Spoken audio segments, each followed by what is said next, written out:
આંખોમાં બળતરા થતી હોય, આંખ સુકાઈ જતી હોય, એમાંથી વારંવાર પાણી નીકળતું હોય, આંખ લાલ થઈ જતી હોય, એના કારણે માથું પણ દુખતું હોય. આ બધી તકલીફ મોટાભાગના લોકોને અત્યારે જોવા મળતું હોય. એની પાછળનું મેઇન કારણ છે વધારે પડતું મોબાઈલ અને લેપટોપનો યુઝ કરવું.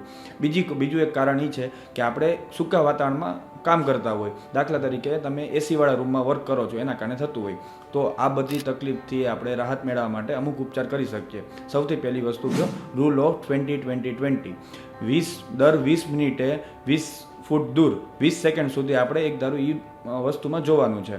પછી બીજી વસ્તુ, તમારે વારંવાર આંખ પટપટાવવાની છે. એનું કારણ એક સમજાવવું. આપણા આંખના નીચે એક ગ્લેન્ડ આવે છે જેમાં પાણી બનતું હોય. તમે જ્યારે આંખ પટાવો છો ત્યારે આંખમાં પાણી ભળી જતું હોય. ત્રીજી વસ્તુ, તમારે ઠંડુ ભીનું કપડું લેવાનું છે, એ આંખ ઉપર રાખીને શેક કરવાનું છે. એમાં તમે રોઝ વોટર પણ આપણે મિક્સ કરી શકીએ.